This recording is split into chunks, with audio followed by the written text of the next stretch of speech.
ঝাঁটা কেনাটা ধনতেরাসের দিনে গত 2 বছর ধরে কিন্তু আমি একেবারেই বন্ধ করে দিয়েছি।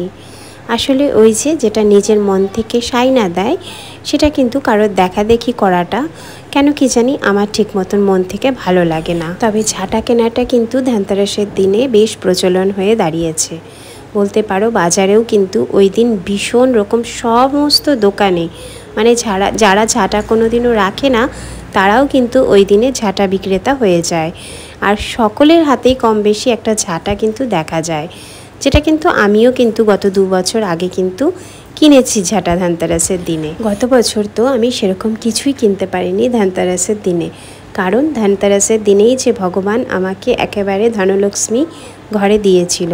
আমার গুল্লুরাম আমার মিনি কিন্তু ধনতেরাসের দিনেই হয়েছিল, আর ওকে যেদিন বাড়ি নিয়ে এসেছিলাম সেদিন কালী পুজোর দিন ছিল। তবে শুধু তারিখেরই হেরফের, এই বছর ধনতেরাস কালী পুজো এগুলো একটু আগেই পড়ে গেছে, আর আগের বছর একটু পিছিয়ে ছিল। ধনতেরাসের দিনই কিন্তু আমার ছোট্ট গুল্লুরাম আমার মিনি আমার ধনলক্ষ্মী কিন্তু জন্মেছিল। তো তার জন্য তো আমি গত বছর ধনতেরাসে কিছু সেরকম কেনাকাটা করতে পারিনি, ওই দিন তো হসপিটালেই ছিলাম। তো আমার বৌদি আমার জন্য একটা লক্ষ্মী গণেশের কয়েন কিনে রেখেছিল।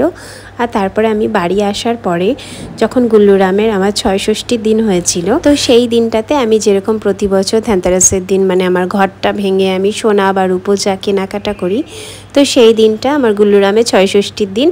তো ওরকমই একটা ঘট ভেঙে আমি তো আর যেতে পারিনি, তো আমার বৌদিকে দিয়ে আনিয়েছিলাম গুল্লুরামের একটা সোনার আংটি, রূপোর বাজু, তারপরে রূপোর ওই যে একটা গলায় কালো রকম হরিকাঠি দেয় সেই রকম সমস্ত কিছু ওই ধনতেরাস উপলক্ষে যেগুলো কেনাকাটা করি, তো সেটা ওর ৬৬ দিন কেনাকাটা করেছিলাম।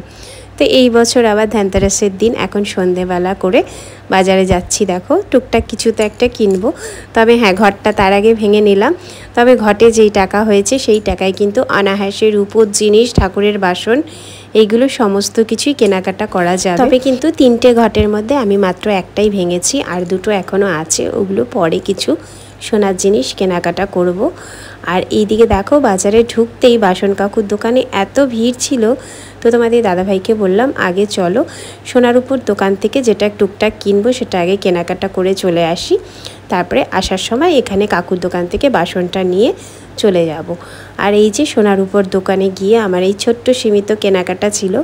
কিনেছি হচ্ছে একটা কানে, কারণ কানের দুলটা হচ্ছে কালকে আমার লাগবে। আমি যাব হচ্ছে আমার দেওরের বিয়ের রিসেপশানে, বিয়ে তো হয়ে গেছে, আমরা হচ্ছে রিসেপশানটা অ্যাটেন্ড করতে যাব, তো সেই উপলক্ষে কানেরটাও কিনে নিলাম।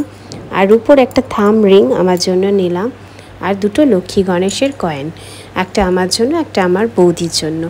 গত বছর আমি আসতে পারিনি, এই বছর ও আসতে পারিনি, ওরটা আমি নিয়ে নিলাম। আর এই যে দেখো ধনতেরাসের দিন কিন্তু ঝাঁটা জুতো ওইসব কেনা বাদ দিয়ে আমি মনে করি এই যে সংসারের এই জিনিসগুলো যেই দোকানটাতে বিক্রি হচ্ছিল না, বিশ্বাস করো একদম পারফেক্ট জিনিসই বিক্রি হচ্ছিল। সংসারের যেগুলোতে শ্রীবৃদ্ধি বাড়ে আর কি, সেই সমস্ত জিনিসই কিন্তু ধনতেরাসের দিন কেনাকাটা করাটা শুভ আমি নিজে মনে করি। আর সেটা আমি আজ থেকে 6-7 বছর আগে যখন আমি কোয়ার্টারে থাকতাম, আমি একদম এই যে দোকানটায় যে জিনিসগুলো বিক্রি হচ্ছিল আমি সেইগুলোই কিনতাম, জানো তো। তখন আমি এই সমস্ত ঝাঁটা ফাটা কোনো দিনও কিনতামই না, ঝাঁটা কিনতে হয় এটা আমি জানতামও না অত, সত্যি কথা। তবে আমাদের এখানে এসে যখন থেকে থাকতে শুরু করেছি দেখি সকলেই বাজারে গিয়ে একটা করে ঝাঁটা হাতে কেনে। নিয়েছো? আর এই যে বললাম পরের দিন তো বিয়ে বাড়ি যাবো, তাই একটু টুকটাক মিকির হেয়ার ব্যান্ড নিলাম এই দোকানটা থেকে। আর এই যে দেখো সকলে কিন্তু ঝাঁটা কিন্তু কিনেছে, হাতে ঝোলাতে ঝোলাতে যাচ্ছে। আর একদম শেষে বাজার থেকে বেরোনোর মুখে এই কাকুর বাসনের দোকান থেকে প্রতি বছর ঠাকুরের বাসন আমি কিনে থাকি এই দোকানটা থেকে। তো সেই রকম এই বছর এসেছিলাম, কি কিনবো বুঝতে পারছিলাম না। ঠাকুরের বাসন টুকটাক প্রতি বছর কিনতে কিনতে ঠাকুরের আশীর্বাদে আমার এখন অনেক বাসন হয়ে গেছে, যেটা দিয়ে কিন্তু একটা পুজো অনায়াসে সুন্দরভাবে সারা যায়। আর এই যে দেখো এই ধূপদানিটা আমি দেখছিলাম বারবার করে, তো আমার ওটা তো পছন্দ হয়েছিল, কিন্তু ভাবছিলাম যে আসলে আমি ঠাকুরের থালা তো একটা নিয়েই থাকি প্রতি বছর, তো তার সঙ্গে একটা এক্সট্রা ঠাকুরের বাসন নিই।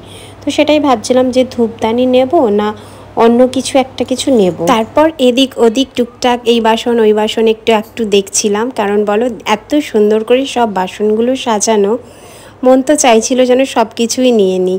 তবে জানো তো এই 8 বছর সংসার জীবনে আমার কিন্তু এইরকম ধনতেরাসের দিনে কিন্তু টুকটুক করে কিনে কিন্তু বেশ অনেক ঠাকুরের বাসনই হয়ে গেছে। আর এই যে এই তামার থালাটা নিয়ে নিলাম। প্রতি বছর কিন্তু একটা করে তামার থালা আমি কিনি ঠাকুরের, এই করে আমার ঠাকুরের থালাও বেশ অনেকগুলো হয়ে গেছে। আর ওই যে ধূপদানিটা না নিয়ে কিন্তু এই গামলাটা আমি নিয়েছি, ঠাকুরের গামলাটা ছোট সাইজটাও ছিল, একটু বড় সাইজটা নিলাম। আর তারপরে একটা পেতলের থালা নিয়ে নিলাম, শর্মি আনতে দিয়েছিল ওর জন্য একটা কয়েন, রূপোর কয়েন আর থালা, তো ওটা নিয়ে নিলাম। টুকটাক এই ছিল আজকের এই বছরের ধনতেরাসের আমার শপিং। সকলে ভালো থেকো, সুস্থ থেকো, দেখা হবে আর একটা নতুন ভিডিওতে।